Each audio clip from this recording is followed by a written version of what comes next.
Hello विद्यार्थी मित्रों, ગયા વીકમાં આપણે પાઠ 8 કુદરતી સંસાધનોના પ્રકારો, કુદરતી સંસાધનની ઉપયોગિતા અને કુદરતી સંસાધનની ઉપલબ્ધિના આધારે, પ્રાપ્યતાના આધારે અને એના જુદા જુદા પ્રકારો, તેનું મહત્વ શું છે તેની વાત કરીએ.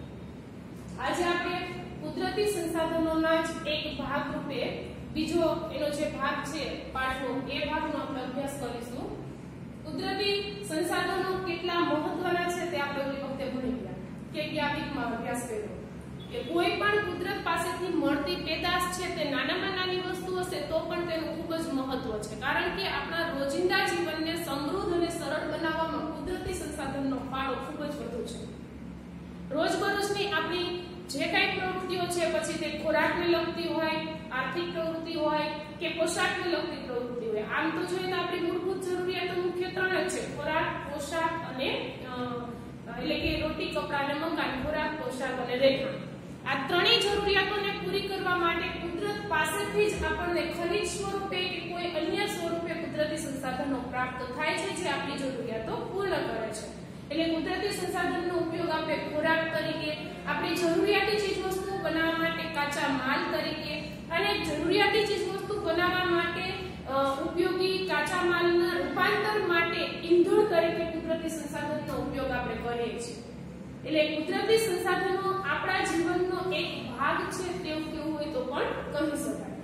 આ સંસાધનોનું મહત્વ ખૂબ જ વધુ હોવાને કારણે સંસાધનની ઉપયોગિતા માટેનું સ્પષ્ટ આયોજન કરવું જરૂરી બને છે, કારણ કે કુદરત પાસે સંસાધનના ખાણ છે, પણ એ ખાણ અવિરત નથી.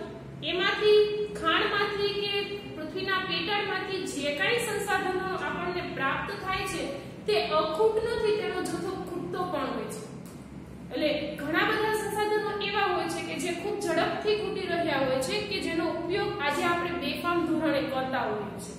એ સંસાધનોનો ઉપયોગ બેફામ ધોરણે કે અવિવેકી ધોરણે થતો હોવાને કારણે તેનો જથ્થો છે તે ઝડપથી ખૂટવા પામ્યો છે. તો ભવિષ્યની પેઢીની જરૂરિયાતોને ધ્યાનમાં રાખીએ આજે આપણે કેટલા જરૂરી છે કુદરતી સંસાધન? તો કે આજે આપણે કુદરતી સંસાધનો આપણે અનિવાર્યતા બની ગઈ છે. ધારો કે અઠવાડિયે એક દિવસ પેટ્રોલની સ્ટ્રાઇક હોય, એટલે કે ક્યાંય કોઈ જ જગ્યાએથી પેટ્રોલ પ્રાપ્ત ન થાય અને આપણા વાહનમાં પેટ્રોલ ખૂટી જાય, તો તમે વિચાર કરો કે આપણે કામ ઉપર જવું હોય, અભ્યાસ માટે સ્કૂલે જવું હોય કે કોઈ પણ જગ્યાએ જવું હોય તો તમને કેટલી મુશ્કેલીઓ પડે છે. ડગલે ને પગલે આપણને વાહનની ટેવ પડી ગઈ છે. ડગલે ને પગલે કુદરત પાસેથી મળતા સંસાધનોથી આપણે ટેવાઈ ગયા છીએ.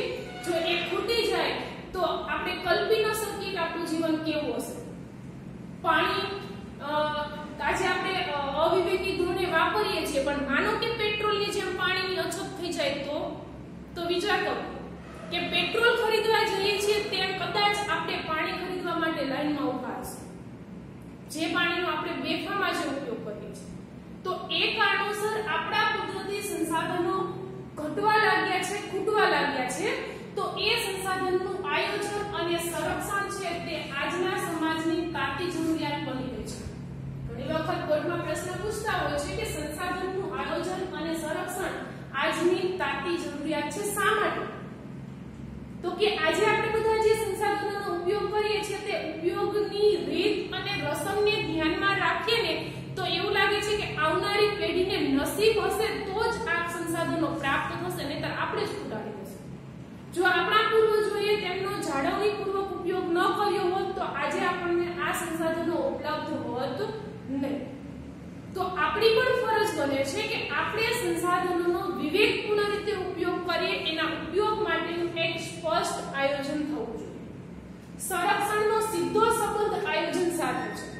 સંરક્ષણ એટલે શું? તો કે સંસાધનનો બચાવ કરવો, સંસાધનનું રક્ષણ કરવું, ઉપયોગિતાને ધ્યાનમાં રાખી અને સંસાધનનું યોગ્ય આયોજન કરવું. આયોજન સાથે સંરક્ષણનો સીધો સંબંધ છે. હવે કુદરતી સંસાધનના સંરક્ષણ માટે ઉપયોગિતાને ધ્યાનમાં રાખી અને તેને આયોજન કરવા માટે કેટલા મુદ્દાઓ ધ્યાનમાં લેશું? તો સૌથી પહેલો મુદ્દો તો સંસાધનની ઉપલબ્ધિ. આપણી પાસે જે કુદરતી સંસાધનો છે, જેમ કે ખનિજ તેલ છે, કુદરતી વાયુ છે, કોલસો છે, ધાતુમય ખનિજો છે, અધાતુમય ખનિજો છે, ચૂનાના ખડકો છે, વગેરે વગેરે છે, પણ એ સંસાધનોની ઉપલબ્ધિને ધ્યાનમાં લેવાની. આજે ટેકનોલોજીકલ વિકાસ થતા પૃથ્વીના પેટાળની અંદર કેવી પ્રકારનું સંસાધન કેટલી માત્રામાં રહેલું છે તેનો સંભવિત આંક છે તે મેળવી શકાય છે એ સેટેલાઇટો દ્વારા. ડ્રોન ટ્રેકિંગ પદ્ધતિથી આજે સેટેલાઇટ એ પણ નક્કી કરી દે છે કે ભારતના કયા ભાગની અંદર કેવી પ્રકારનું ખનિજ છે, કેટલી માત્રામાં તેનો જથ્થો છે. તો આ ટેકનિકનો ઉપયોગ કરી અને આજે આપણે સંસાધન એટલે કે આપણી પાસે ઉપલબ્ધ સંસાધનોની માત્રા કેટલી છે, સંભવિત એનો જથ્થો આપણી પાસે કેટલો હશે, એ બાબતને ધ્યાનમાં રાખી અને તેની ઉપયોગિતાનું એક ચોક્કસ આયોજન કરવું જોઈએ. તો એ ખનિજ સાથે કે સંસાધનો સાથે સંકળાયેલા જે કાંઈ રિસર્ચ થાય છે કે જે સંશોધકો છે તેના ધ્યાનમાં હોવું જોઈએ કે કોઈ એક પ્રકારનું સંસાધન ખૂટી રહ્યું છે, તેનો જથ્થો ઘણો આપણી પાસે ઓછો છે, તો તેમના વૈકલ્પિક સ્ત્રોતો શોધવા જોઈએ અથવા તો તેમના ઉપયોગિતા માટેનું એક એવું આયોજન કરવું જોઈએ કે તે અનિવાર્ય હોય એવા સંજોગોમાં જ ઉપયોગમાં લઈ શકાય. એટલે પહેલું પગલું તો એ આવે છે કે આપણી પાસે પ્રાપ્ત સંસાધનોની ઉપલબ્ધિ કેટલી છે તે તપાસવું. આ તપાસી લીધા પછી પ્રાપ્ત સંસાધનોની ઉપલબ્ધિ જાણી લીધા પછી નું બીજું પગલું આવે છે કે જો મર્યાદિત સંસાધન હોય તો તેનું અનિવાર્ય સંજોગોમાં જ ઉપયોગ થવો જોઈએ. હવે સંસાધનોની ઉપલબ્ધિ જાણી લીધી એટલે આપણને ખ્યાલ આવી ગયો કે આપણી પાસે ખનિજ કોલસો કેટલો છે, ખનિજ કોલસાનો જથ્થો સંભવિત જથ્થો કેટલો છે. હવે એ સંભવિત જથ્થો કેટલા વર્ષ સુધી ચાલશે અને આ વસ્તી, એમાં બધા મુદ્દાને ધ્યાનમાં લેવાતા હોય છે. વધતી જતી વસ્તી અને વસ્તીની ઉપયોગિતા બંને મુદ્દાને ધ્યાનમાં લઈ અને પ્રાપ્ત કોલસાના જથ્થાને કેટલા વર્ષ સુધી ચલાવી શકાશે તેનો ચોક્કસ આંકડો છે તે આવી જતો હોય છે. હવે એવા સંસાધનો કે જે મર્યાદિત છે, ઘણા ઓછા છે. મર્યાદિત એટલે શું? તો કે ઘણા ઓછા છે, જેમ કે ખનિજ તેલ એટલે કે પેટ્રોલિયમ પેદાશો, ખનિજ કોલસો કે તાંબુ. આપણા દેશની અંદર તાંબાનું ઉત્પાદન ઘણું ઓછું થાય છે, એટલે તાંબાની કાચી ધાતુ આપણે બીજા દેશમાંથી આયાત કરવી પડે છે. તો તાંબુ છે, યુરેનિયમ છે કે થોરિયમ છે, આવી ઘણી બધી સંસાધનો કે સંપત્તિ આપણી પાસે એવી છે કે જેનો જથ્થો ઘણો મર્યાદિત છે, એટલે કે ઓછી માત્રામાં છે. તો મર્યાદિત સંસાધનો છે તે એવી જગ્યાએ ઉપયોગમાં લેવા જોઈએ કે જ્યાં તેનો ઉપયોગ અનિવાર્યપણે થાય જ છે કે અનિવાર્યપણે કરવો પડે જ છે. જો એનો વૈકલ્પિક સ્ત્રોત હોય તો ત્યાં એ સંસાધનનો ઉપયોગ થવો જોઈએ નહીં. દાખલા તરીકે ખનિજ કોલસો છે તો ખનિજ કોલસો ભઠ્ઠીમાં વપરાતો હોય છે. જેમ કે તાપ વિદ્યુત મથકની અંદર વીજળીનું ઉત્પાદન કરવું હોય તો ખનિજ કોલસાનો ઉપયોગ થાય, ખનિજ તેલનો ઉપયોગ થાય. પણ વીજળીના ઉત્પાદન માટે જો ખનિજ કોલસો જ અનિવાર્ય હોય તો વાપરવો જોઈએ. જો ખનિજ કોલસાની જગ્યાએ કોઈ બીજું ઈંધણ વાપરી શકાતું હોય, બીજો સ્ત્રોત વાપરી શકાતો હોય તો તેનો ઉપયોગ થવો જોઈએ. દાખલા તરીકે ખનિજ કોલસાનું દહન કરીને અબજો કરોડો ટન ખનિજ કોલસો બાળીએ ત્યારે વિદ્યુત મળે છે. તો એ વિદ્યુતની અવેજીમાં હવે તો સૌર ઉર્જા છે, પવન ઉર્જા છે, જળ વિદ્યુત છે, બત્તી ઉર્જા છે, આવી ઘણી બધી અખૂટ સંપત્તિઓ આપણી પાસે છે. તો ખનિજ કોલસાના દહનને ટાળી અને વધુને વધુ પવન ઉર્જાનું ઉત્પાદન થવું જોઈએ, વધુને વધુ જળ વિદ્યુતનું ઉત્પાદન થવું જોઈએ, વધુને વધુ ભરતી શક્તિનો પણ ઉપયોગ થવો જોઈએ. એટલે કહેવાનો મતલબ એ કે એવા સંસાધનો કે જે ઓછી માત્રામાં છે તેનો ઉપયોગ અનિવાર્ય સંજોગોમાં થવો જોઈએ. જ્યાં એનો વૈકલ્પિક સ્ત્રોત હોય તો તેનો વૈકલ્પિક સ્ત્રોત જ ઉપયોગમાં લેવો જોઈએ. આટલું થઈ ગયા પછી ત્રીજું પગલું આવે છે કે સંસાધનનો કરકસરપૂર્વક ઉપયોગ થવો જોઈએ. આપણી પાસે સંસાધનો છે તેનો મતલબ એવો નહીં કે આજે તો મળે છે ને કાલનું કાલ દેખે જાય, એમ વાત નથી. આપણી પાસે ઉપલબ્ધ સંસાધનો છે તે મર્યાદિત માત્રામાં જ હોય છે. કોઈ પણ દેશના વિકાસને ધ્યાનમાં રાખીને તો કુદરતી સંસાધનો મર્યાદિત જ છે, કેમ કે દેશની વસ્તી અને તેમની જરૂરિયાત અનેક હોય છે.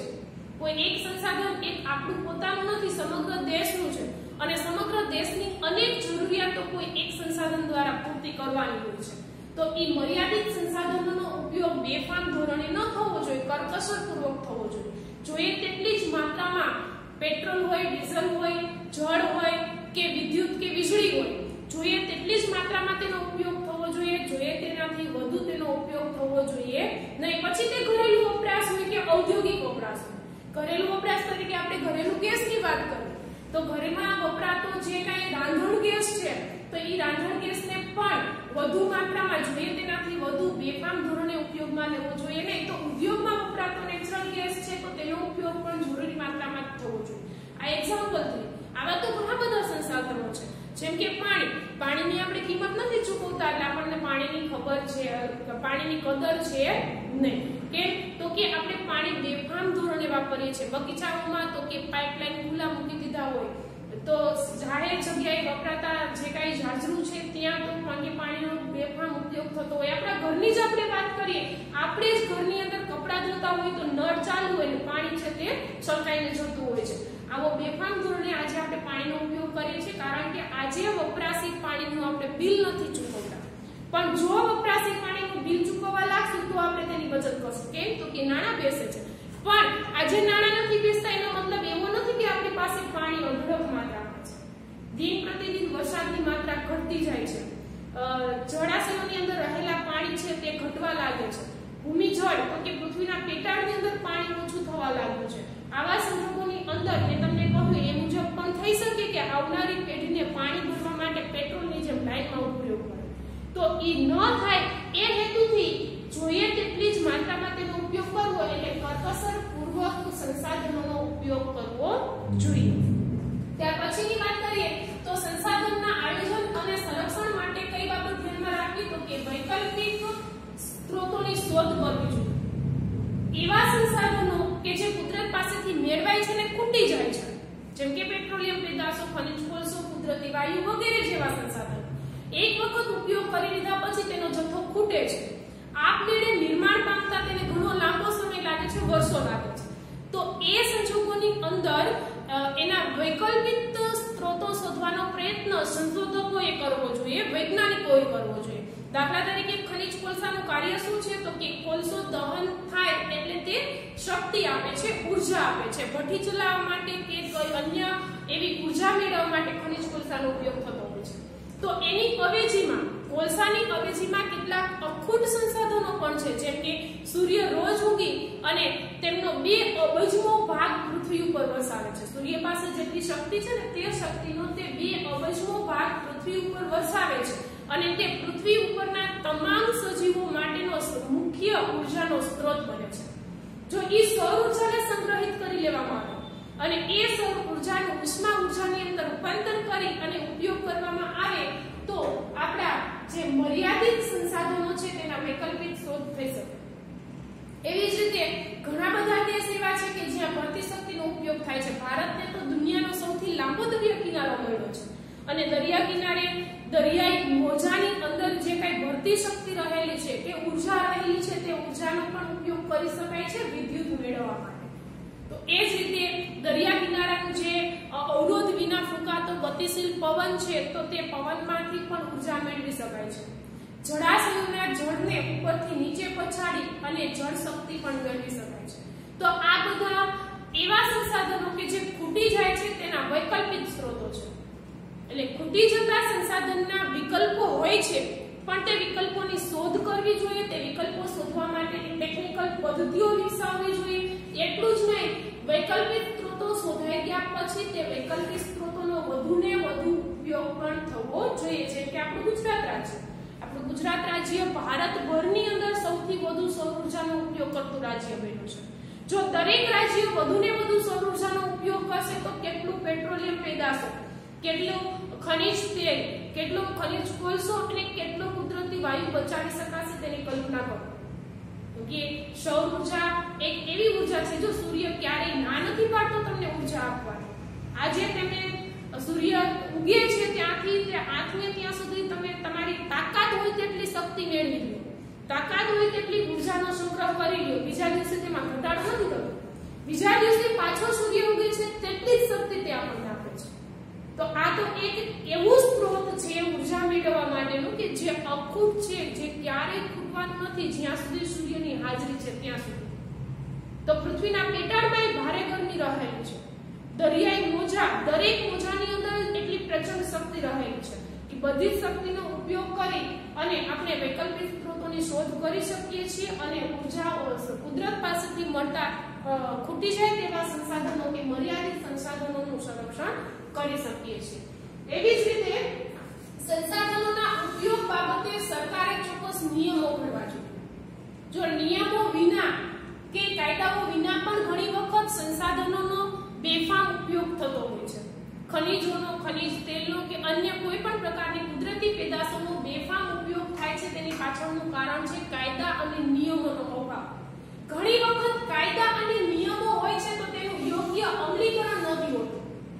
દાખલા તરીકે જંગલોમાંથી આડેધડ વૃક્ષો કપાઈ જતા હોય છે તો એના માટેનો કોઈ ચોક્કસ કાયદો કે નિયમ નથી તો કે છે. કાયદા જંગલના વૃક્ષોની કટાઈને રોકવા માટેનો કાયદો છે. ઈસવીસન 1976 ની અંદર જ તે કાયદો ઘડાઈ ચૂક્યો છે ને જે કાયદો છે વન સંરક્ષણ અધિનિયમ. આ કાયદો હોવા છતાં પણ ગેરકાયદેસર રીતે વૃક્ષોની કટાઈ થવી, ગેરકાનૂની રીતે વૃક્ષોનું એક જગ્યાએથી બીજી જગ્યાએ સ્થળાંતર થઈ જવું કે વૃક્ષોના લાકડાનું સ્થળાંતર થઈ જવું તે શું સૂચવે છે તો કે કાયદાનો યોગ્ય અમલ થતો નથી, અમલીકરણનો અભાવ છે. તો આવા સંજોગોની અંદર સરકારે કાયદાને વધારે સખ્ત બનાવવા જોઈએ. પછી તે જંગલ સંરક્ષણને લગતો કાયદો હોય, જળ સંરક્ષણને લગતો કાયદો હોય કે ખનિજ સંરક્ષણને લગતો કાયદો હોય, દરેકે દરેક કાયદાઓને સખ્ત બનાવવા જોઈએ, નવા નિયમો ઘડવા જોઈએ અને તે નિયમોનું યોગ્ય અમલીકરણ પણ થવું જોઈએ. જો તેનો અમલ ન થાય અથવા તો કોઈ પણ વ્યક્તિ કાયદાનો ભંગ કરે તો તેમના માટેની શિક્ષાત્મક જોગવાઈ પણ સરકાર દ્વારા થવી જોઈએ. દાખલા તરીકે બેફામ જળ ઉપયોગ થાય, પાણીને લગતા કાયદા, જળ સંરક્ષણને લગતા કાયદા ઘડાવવાની ખાસ જરૂર છે. ઘરેલું વપરાશમાં કે ઔદ્યોગિક વપરાશમાં પાણીનો બેફામ ઉપયોગ થશે તો એ પાણીના બેફામ ઉપયોગને અટકાવવા માટે કાયદાની પણ જરૂર પડશે. અને જો કાયદો હશે તો જ કુદરતી સંસાધનોનું સંરક્ષણ છે તે થઈ શકશે. એટલે આવા કાયદાઓ ઘડાવવા જોઈએ અને તેનું યોગ્ય અમલીકરણ પણ થવું જોઈએ. અને એટલું જ નહીં, અમલ થયા પછી જો કાયદાનો ભંગ થાય તો તેમની શિક્ષાત્મક જોગવાઈઓ પણ હોવી જોઈએ. અને આટલે પૂરું ન થતા ખાસ જરૂર છે જનજાગૃતિ. સંસાધનોની ઉપલબ્ધિ જાણી લઈએ છીએ, મર્યાદિત સંસાધનોનો આપણે અનિવાર્ય સંજોગોમાં જ ઉપયોગ કરતા હોઈએ, કરકસરપૂર્વક સંસાધનોનો ઉપયોગ કરીએ, મર્યાદિત સંસાધનના વૈકલ્પિક સ્ત્રોતો શોધી લઈએ. એટલું જ નહીં, કાયદા અનુસાર વર્તવાનો પ્રયત્ન કરીએ. પણ એ બધું શક્ય ક્યારે છે તો કે જ્યારે લોકો જાગૃત છે ત્યારે. એટલે કુદરતી સંસાધનના યોગ્ય આયોજન માટે, તેમના સંરક્ષણ માટે જનજાગૃતિ કેળવવી ખૂબ જ જરૂરી છે. દેશના તમામ નાગરિકો, દેશના તમામ લોકોને જાગૃત થવાની જરૂર છે કે આપણા માટે આ કુદરતી સંસાધનો, કુદરતી સંપત્તિ કેટલી અનિવાર્ય છે, આપણા માટે કુદરતી સંસાધનો કેટલા જરૂરી છે. એ બાબતની જાગૃતિ દરેક લોકોની અંદર હશે તો જ લોકો તેમનો કરકસરપૂર્વક ઉપયોગ કરશે. નહીંતર જાણકારીના અભાવને કારણે તેનો બેફામ ઉપયોગ થતો હોય છે.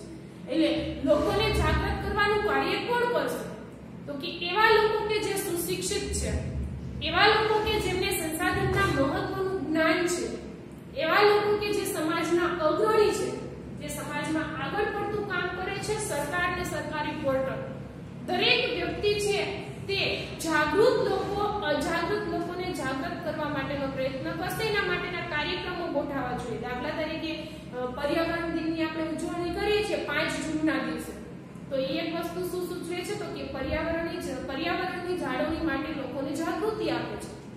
એવી જ રીતે વન સંરક્ષણ માટે વન મહોત્સવ ઉજવાતો હોય છે જુલાઈ માસની અંદર. તો એ જુલાઈ માસનું પ્રથમ સપ્તાહ છે તે વન મહોત્સવ તરીકે ઉજવાય છે. એ પણ વન આપણા માટે કેટલું ઉપયોગી છે, વનની સંપત્તિ આપણા માટે કેટલી ઉપયોગી છે તેના માટેનું સૂચન કરતો એક મહોત્સવ છે જે લોકોને જાગૃત કરે છે કે જંગલની સંપત્તિ ખૂબ જ કિંમતી છે, એટલે તેને આડેધડ વેડફવી જોઈએ નહીં. તો આ જાગૃતિમય કાર્યક્રમોનું આયોજન કરી અને જનજાગૃતિ લાવવા માટેના પ્રયત્ન કરવા જોઈએ. આટલા ઉપાયો જો તાત્કાલિક હાથ ધરવામાં આવે તો સાચા અર્થની અંદર કુદરતી સંસાધનોનું ઉપયોગિતાનું યોગ્ય આયોજન થશે અને તેનું સંરક્ષણ કરી શકાશે. પરંતુ અનિવાર્ય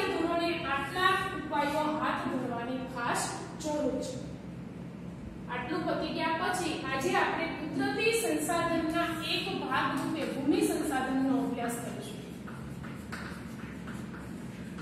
મેં તમને કહ્યું કે કુદરતી સંસાધનમાં ઘણા બધા સંસાધનોનો સમાવેશ થાય છે, જેમ કે જળ સંસાધન છે, કૃષિ સંસાધન છે, ભૂમિ સંસાધન છે, એ જ રીતે ખનિજ સંસાધન છે, શક્તિ સંસાધનો છે કે ધાતુમય ખનિજો છે, સાગર સંસાધન છે. આવા ઘણા બધા કુદરતી સંપત્તિનો સમાવેશ કુદરતી સંસાધનની અંદર થતો હોય છે. એ કુદરતી સંસાધનના ઘણા બધા સંસાધનોમાંથી આજે આપણે વાત કરીએ છીએ ભૂમિ સંસાધન. ભૂમિનો અર્થ આપણે કરીએ છીએ જમીન. જમીન શું છે? તો કે જમીન એટલે પૃથ્વીના ગોળાની અંદરનું ઉપરનું પાતળું પડ. આપણે બધા જાણીએ છીએ કે પૃથ્વી ગોળ છે, પણ પૃથ્વી ગોળ છે એ પૃથ્વી 3 લેયર્સમાં વહેંચાયેલી છે.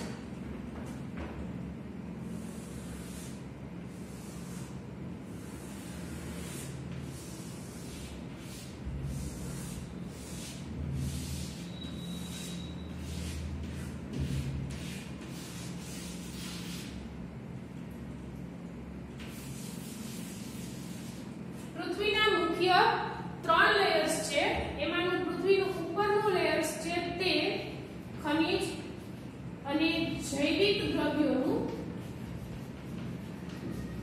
એક પાતળું પડ હોય છે.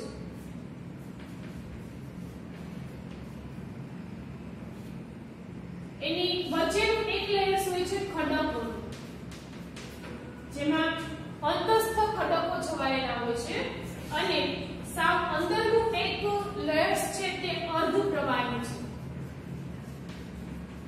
અને આ અર્ધપ્રવાહી લેયરને આપણે ભૂરસ કહીએ છીએ.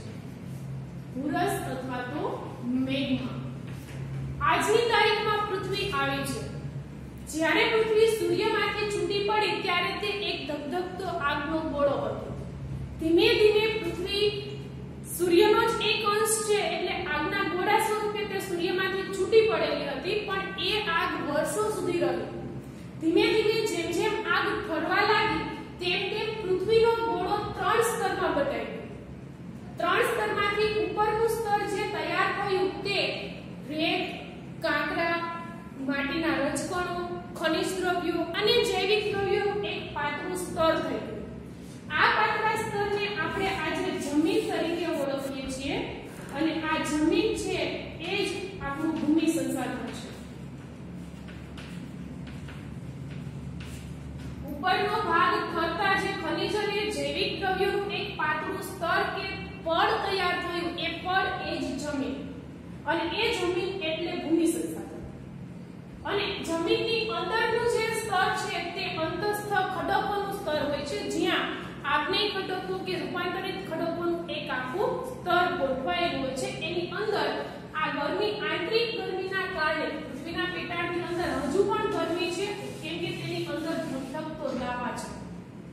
તો એ આંતરિક ગરમીના કારણે જે અંતસ્થ ખડકો છે તે ખડકો પીગળે છે, અને એ પીગળેલો એક અહીંયા ભૂરસ તૈયાર થાય છે. એ ભૂરસને આપણે મેગ્મા તરીકે ઓળખીએ છીએ.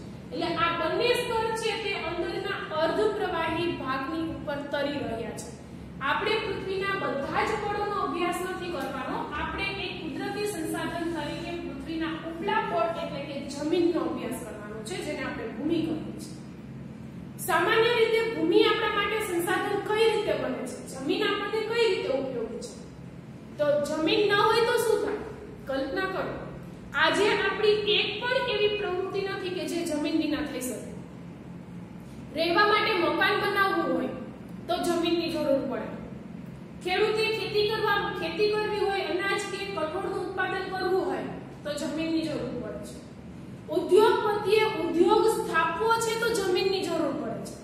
જમીન વિના એક પણ આર્થિક પ્રવૃત્તિ શક્ય નથી.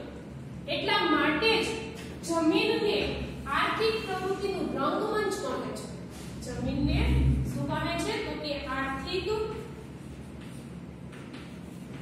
પ્રવૃત્તિનું રંગમંચ, કે જેની ઉપર તમામ પ્રકારની આર્થિક પ્રવૃત્તિ થઈ શકે છે. એટલે પાયાના સંસાધનોની વાત કરીએ, કુદરતી કુદરત પાસેથી જે કાંઈ સંસાધનો મળે છે તે સંસાધનોની અંદર જો કોઈ પાયાનું સંસાધન હોય તો તે છે ભૂમિ સંસાધન એટલે કે જમીન. જમીન વિના એક પણ પ્રવૃત્તિ શક્ય બનતી નથી.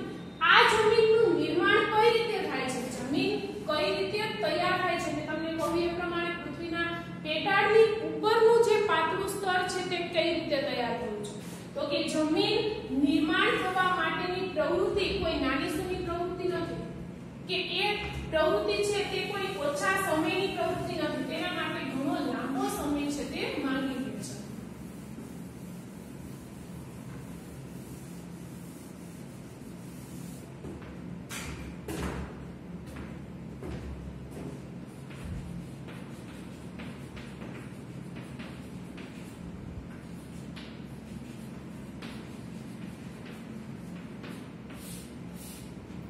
ભૂમિ સંસાધન તરીકે આપણે જે ભાગ ઉપર પૃથ્વીના જે પણ ઉપર રહીએ છીએ, રહેઠાણ કરીએ છીએ, પશુ પંખીઓ, સજીવો, વનસ્પતિ ઉગે છે કે ખેતી થાય છે, એ જ પળને આપણે જમીન કહીએ છીએ. જમીનનો સામાન્ય અર્થ કરીએ તો પૃથ્વીના ગોળાનું ઉપરનું એવું પાતળું સ્તર કે જેમાં જૈવિક દ્રવ્યો અને ખનિજ દ્રવ્યો છે કે જેની ઉપર સજીવો વસવાટ કરે છે અને વૃક્ષ વનસ્પતિ ઉગી નીકળે છે, એ પાતળા સ્તરને જમીન કહે છે. આ જમીનનો સામાન્ય અર્થ થયો. પણ આ જમીનનું નિર્માણ કઈ રીતે થાય છે? જમીન નિર્માણ માટે આબોહવા ખૂબ જ જરૂરી બને છે. જમીન નિર્માણ માટે કોઈ એક વસ્તુ નહીં કે ઘણો ઓછો સમય નહીં, જમીન નિર્માણની પ્રક્રિયા લાંબા સમયની છે. જમીન નિર્માણને આબોહવાના કેટલાક પરિબળો અસર કરતા હોય છે. એ પરિબળોમાં એક છે વરસાદ, બીજું છે પવન અને ત્રીજું છે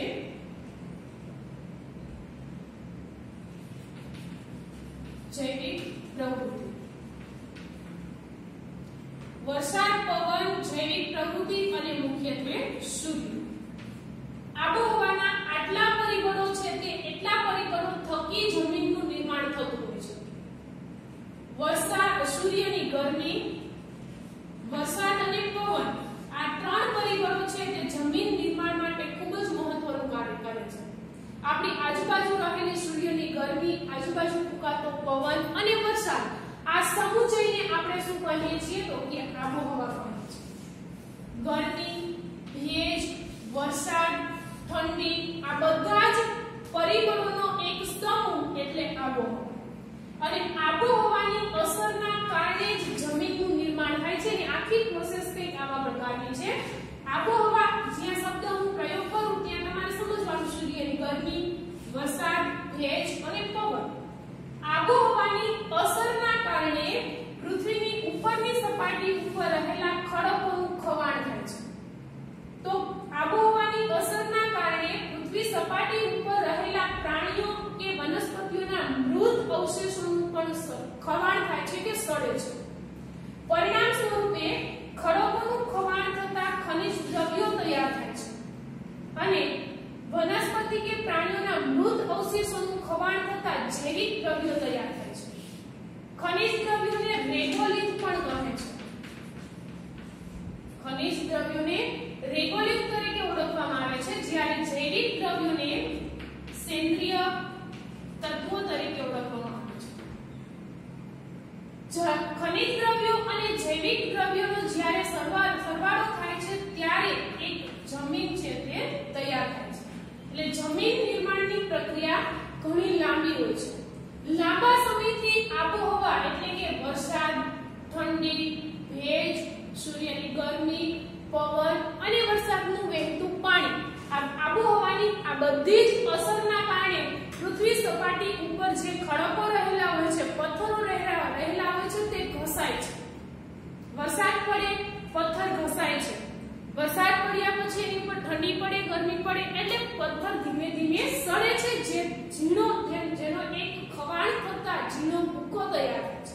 એ ઝીણા ભૂકાને આપણે ખનિજ દ્રવ્યો કહીએ છીએ, જે રેગોલિથ તરીકે ઓળખાય છે, જેમાં કાંકરા, રેતકણો, માટીના રજકણો વગેરે જેવા પદાર્થો રહેલા હોય છે. કેમ કે ખડક ભાંગે છે, આબોહવાની અસરના કારણે ખડકોનું ખવાણ થાય છે, સડે છે, એટલે ખડક તૂટી જાય છે, જેમાં કાંકરા સ્વરૂપે, રેતકણો સ્વરૂપે કે નાના મોટા રજકણ સ્વરૂપે રેગોલિથ તૈયાર થાય છે. ઈ રેગોલિથ એટલે ખનિજ રત્ન. એવી જ રીતે આ જમીન સપાટી ઉપર કે ભૂસપાટી ઉપર સજીવો પણ વસવાટ કરે છે, જેમાં વૃક્ષો છે, વનસ્પતિ છે કે હ્યુમન્સ છે એટલે કે માનવી છે. વૃક્ષ, વનસ્પતિ અને હ્યુમન્સના મૃત અવશેષો, જેમાં વૃક્ષ વનસ્પતિએ ખેડી નાખેલા પાંદડા કે ડાળખીઓ છે, પ્રાણીઓ, જંગલ કે આપણી આજુબાજુ વસવાટ કરતા પ્રાણીઓના મૃત અવશેષો છે, હ્યુમન્સના અવશેષો એટલે કે મળમૂત્ર છે. બધા જ વનસ્પતિ અને પ્રાણીઓના મૃત અવશેષોનું ખવાણ થતા સેન્દ્રિય દ્રવ્યો એટલે કે જૈવિક દ્રવ્યો તૈયાર થાય છે. હવે જ્યારે આ ખનિજ દ્રવ્યો અને જૈવિક દ્રવ્યો બંનેની એક સામૂહિક અસર થાય છે ત્યારે એમાંથી જમીન છે તે નિર્માણ પામે છે, જેને આજે આપણે જમીન તરીકે ઓળખીએ છીએ. એ જ જમીન આપણા માટેનું ખૂબ જ મહત્વનું સંસાધન છે. તૈયાર થયેલી જમીનનો ઉપયોગ આપણે અનેક રીતે કરતા હોય છે, જેમ કે ખેતીલાયક જમીન હશે, ફળદ્રુપ જમીન હશે તો તેમાં ખેડૂતો ખેતી કરે છે. કેટલીક જમીન ઉપર આપણે ઉદ્યોગોની સ્થાપના કરીએ છીએ, રોડ, રસ્તા બનાવીએ છીએ, આપણા રહેવા માટેના રહેઠાણ વિસ્તારો ઊભા કરીએ છીએ. તો આ જ એક આપણું સંસાધન છે. જે જમીનને તૈયાર થતા વર્ષો લાગે છે તે જ જમીનનો આપણે આપણા વિકાસ માટે, આપણી સમૃદ્ધિ માટે અને આપણી સગવડતાઓ માટે આપણે ઉપયોગ કરતા હોઈએ છીએ. તો ભૂમિ સંસાધન તરીકે જમીનની નિર્માણ પ્રક્રિયા શું છે, જમીન કોને કહેવાય તે આપણે ભણ્યા. હવે પછી જમીનના પ્રકાર કયા કયા છે, તો કે સામાન્ય રીતે જમીનના મુખ્ય બે જ પ્રકાર હતા. એક સમયે ઉપજાઉ જમીન અને બિન ઉપજાઉ જમીન. પણ આજે જમીનની ઉપયોગિતાને આધારે, જમીનના રંગને આધારે, જમીનની અંદર રહેલી ઉપજાઉ શક્તિના આધારે જમીનના જુદા જુદા 8 પ્રકારો પડે છે. અને એ જમીનના 8 પ્રકારોનો અભ્યાસ આપણે હવે પછીના નેક્સ્ટ વિડિયોની અંદર કે જ્યારે આપણે ફરી વખત મળીશું ત્યારે કરીશું. અહીં આપણે આજે કુદરતી સંસાધનના સંરક્ષણની વાત કરી અને કુદરતી સંસાધન તરીકે ભૂમિ સંસાધન એટલે કે જમીન એટલે શું અને જમીન નિર્માણ કઈ રીતે થાય છે તેની વાત કરી.